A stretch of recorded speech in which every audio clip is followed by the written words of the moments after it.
අපි අද හදන්නේ අඹ ජූස් එකක්. ඒකට මේ සෝදලා පොතු ඇරලා සුද්ධ කරලා හොදගත්ත අඹ තියෙනවා මෙතන ගෙඩි 3ක් අරගෙන. ඊට පස්සේ ඒකට මීපැණි දානවා මම. මේකේ කොහොමත් පැණි රස තියෙන නිසා ඕනේ නැහැ පැණි රස සීනි එහෙම ගොඩක් එකතු කරන්න. ඔයාලට මීපැණි නැත්තම් සීනි තේ හැන්දක් විතර එකතු කරගත්තට ප්‍රශ්නයක් නැහැ. මේ දෙහි කෑල්ලක් තියෙනවා. පොඩි ඉඟුරු කෑල්ලක් තියෙනවා. මේ ටික තමයි අපිට මේ ජූස් එක හදාගන්න ඕන වෙන්නේ. පොඩි වෙනස් රසයකුත් එක්ක තමයි මේක මේ දැනෙන්නේ. අපි අඹ ටික කපා ගමු.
අපි දැන් මේ ටික බ්ලෙන්ඩරේට දාගමු.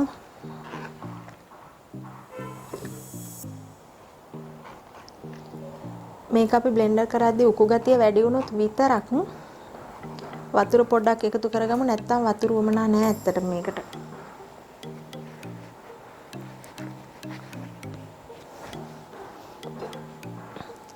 අපේ දෙහිස්ම ටික ඉඟුරු කෑල්ල මේ තමයි මේ පැණි ටික. හොඳම මේ පැණි මේවා.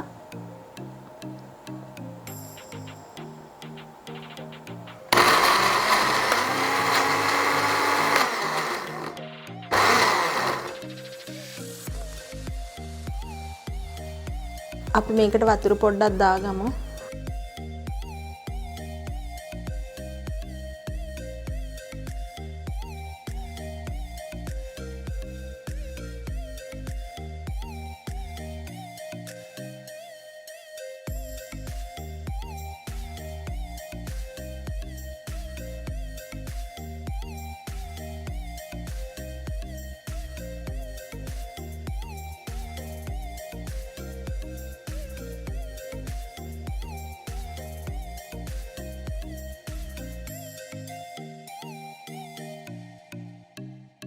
මේ තියෙන්නේ අපි බ්ලෙන්ඩ් කරගත්ත ජූස් එක. දැන් අපි මේක පෙරා ගමු.